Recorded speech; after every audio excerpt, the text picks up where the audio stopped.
The Gift of the Magi by O. Henry. $1.87. That was all, and 60 cents of it was in pennies.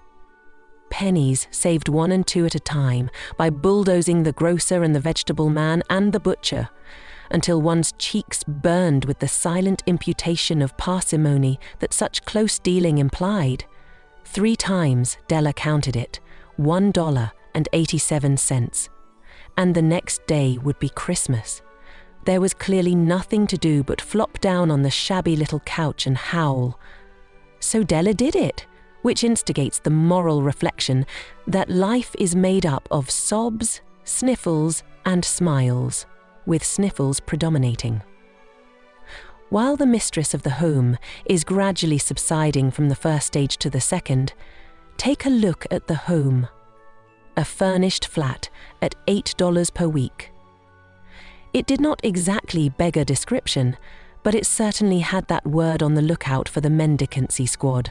In the vestibule below was a letterbox into which no letter would go and an electric button from which no mortal finger could coax a ring. Also appertaining thereunto was a card bearing the name Mr. James Dillingham Young. The Dillingham had been flung to the breeze during a former period of prosperity when its possessor was being paid $30 per week. Now, when the income was shrunk to $20 though, they were thinking seriously of contracting to a modest and unassuming D.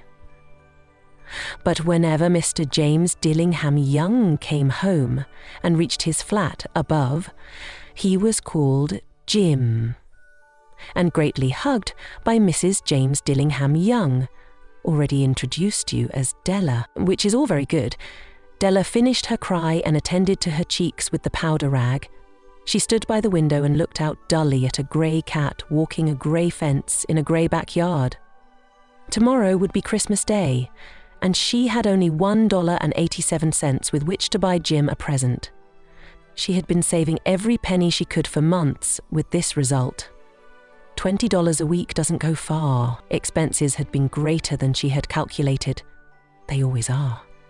Only $1.87 to buy a present for Jim. Her Jim. Many a happy hour she had spent planning for something nice for him. Something fine and rare and sterling. Something just a little bit near to being worthy of the honour of being owned by Jim. There was a pier glass between the windows of the room. Perhaps you have seen a pier glass in an $8 flat. A very thin and very agile person may, by observing his reflection in a rapid sequence of longitudinal strips, obtain a fairly accurate conception of his looks. Della, being slender, had mastered the art. Suddenly, she whirled from the window and stood before the glass. Her eyes were shining brilliantly, but her face had lost its colour within 20 seconds. Rapidly, she pulled down her hair and let it fall to its full length. Now, there were 2 possessions of the James Dillingham Youngs in which they both took a mighty pride. One was Jim's gold watch that had been his father's and his grandfather's. The other was Della's hair. Had the Queen of Sheba lived in the flat across the air shaft, Della would have let her hair hang out the window some day to dry, just to depreciate Her Majesty's jewels and gifts. Had King Solomon been the janitor with all his treasures piled up in the basement, Jim would have pulled out his watch every time he passed, just to see him pluck at his beard from envy. So, now Della's beautiful hair fell about her, rippling and shining like a cascade of brown waters. It reached below her knee and made itself almost a garment for her. And then she did it up again, nervously and quickly. Once she faltered for a minute and stood still, while a tear or 2 splashed on the worn red carpet. On went her old brown jacket, on went her old brown hat. With a whirl of skirts and with the brilliant sparkle still in her eyes, she fluttered out the door and down the stairs to the street, where she stopped at the sign read, "Me, Sofroni." Hair goods of all kinds. 1 flight up Della ran, and collected herself, panting. "Madam, large, 2 white chili, hardly looked the Sofroni. Will you buy my hair?" asked Della. "I buy hair," said Madam. Take your hat off and let's have a sight at the looks of it." Down rippled the brown cascade. $20, said Madame, lifting the mass with a practiced hand. "Give it to me quick," said Della. Oh, and the next 2 hours tripped by on rosy wings. Forget the hashed metaphor. She was ransacking the stores for Jim's present. She found it at last. It surely had been made for Jim and no one else. There was no other like it in any of the stores, and she had turned all of them inside out. It was a platinum fob chain, simple and chaste in design, properly proclaiming its value by substance alone and not by meretricious ornamentation, as all good things should do. It was even worthy of the watch. As soon as she saw it, she knew that it must be Jim's. It was like him, quietness and value. The description applied to both. $21 they took from her for it, and she hurried home with the 87 cents. With that chain on his watch, Jim might be properly anxious about the time in any company. Grand as the watch was, he sometimes looked at it on the sly on account of the old leather strap that he used in place of a chain. When Della reached home, her intoxication gave way a little to prudence and reason. She got out her curling irons and lighted the gas and went to work repairing the ravages made by generosity added to love, which is always a tremendous task, dear friends, a mammoth task. Within 40 minutes, her head was covered with tiny, close-lying curls that made her look wonderfully like a truant schoolboy. She looked at her reflection in the mirror long, carefully and critically. "If Jim doesn't kill me," she said to herself, "before he takes a second look at me, he'll say I look like a Coney Island chorus girl. But what could I do? Oh, what could I do with $1.87? At 7 o'clock, the coffee was made and the frying pan was on the back of the stove, hot and ready to cook the chops. Jim was never late. Della doubled the fob chain in her hand and sat on the corner of the table near the door that he always entered. Then she heard his step on the stair, away down on the first flight, and she turned white for just a moment.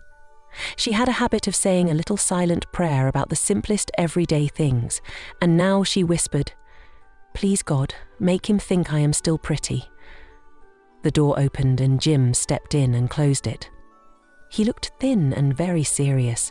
Poor fellow, he was only 22, and to be burdened with a family. He needed a new overcoat and he was without gloves. Jim stopped inside the door, as immovable as a setter at the scent of quail. His eyes were fixed upon Della, and there was an expression in them that she could not read, and it terrified her. It was not anger, nor surprise, nor disapproval, nor horror, nor any of the sentiments that she had been prepared for. He simply stared at her fixedly with that peculiar expression on his face. Della wriggled off the table and went for him. "Jim, darling," she cried, "don't look at me that way. I had my hair cut off and sold because I couldn't have lived through Christmas without giving you a present. It'll grow out again. You won't mind, will you? I just had to do it. My hair grows awfully fast. Say Merry Christmas, Jim, and let's be happy. You don't know what a beautiful, nice gift I've got for you. You've cut off your hair." Asked Jim laboriously, as if he had not arrived at that patent fact yet, even after the hardest mental labour. "Cut it off and sold it," said Della. "Don't you like me just as well, anyhow? I'm me without my hair, ain't I?" Jim looked about the room curiously. "You say your hair is gone," he said, with an air almost of idiocy. "You needn't look for it," said Della. "It's sold, I tell you.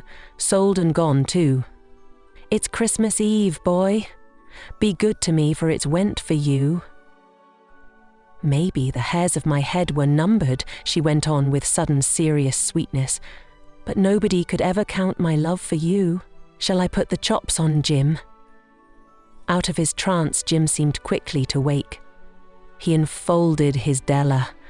For 10 seconds let us regard with discreet scrutiny some inconsequential object in the other direction. $8 a week or $1 million a year. What is the difference? A mathematician or a wit would give you the wrong answer. The Magi brought valuable gifts, but that was not among them. This dark assertion will be illuminated later on. Jim drew a package from his overcoat pocket and threw it upon the table. "Don't make any mistake, Dell," he said, "about me. I don't think there's anything in the way of a haircut, or a shave, or a shampoo that could make me like my girl any less. But if you'll unwrap that package, you may see why you had me going a while at first." White fingers and nimble tore at the string and paper. And then an ecstatic scream of joy. And then, alas, a quick feminine change to hysterical tears and wails, necessitating the immediate employment of all the comforting powers of the lord of the flat. For there lay the combs, the set of combs side and back, that Della had worshipped long in a Broadway window. Beautiful combs, pure tortoise shell, with jeweled rims, just the shade to wear in the beautiful vanished hair. They were expensive combs, she knew, and her heart had simply craved and yearned over them, without the least hope of possession. And now they were hers, but the tresses that should have adorned the coveted adornments were gone. But she hugged them to her bosom, and at length she was able to look up with dim eyes and a smile, and say, "My hair grows so fast, Jim." And then Della leapt up like a little singed cat and cried, "Oh, oh." Jim had not yet seen his beautiful present. She held it out to him eagerly upon her open palm. The dull precious metal seemed to flash with a reflection of her bright and ardent spirit. "Isn't it a dandy, Jim? I hunted all over town to find it. You'll have to look at the time 100 times a day now. Give me your watch. I want to see how it looks on it." Instead of obeying, Jim tumbled down on the couch and put his hands under the back of his head and smiled. "Dell," said he, "let's put our Christmas presents away and keep them a while. They're too nice to use just at present. I sold the watch to get the money to buy your combs. And now suppose you put the chops on." The Magi, as you know, were wise men, wonderfully wise men, who brought gifts to the babe in the manger. They invented the art of giving Christmas presents. Being wise, their gifts were no doubt wise ones, possibly bearing the privilege of exchange in case of duplication. And here I have lamely related to you the uneventful chronicle of 2 foolish children in a flat who most unwisely sacrificed for each other the greatest treasures of their house. But in a last word to the wise of these days, let it be said that of all who give gifts, these 2 were the wisest. Of all who give and receive gifts, such as they are wisest. Everywhere they are wisest. They are the Magi. Holiday Tales for Cozy Nights start on December 1st and run until December 26th. If you like these stories, subscribe to my channel and click on the bell so you don't miss any new stories in the future.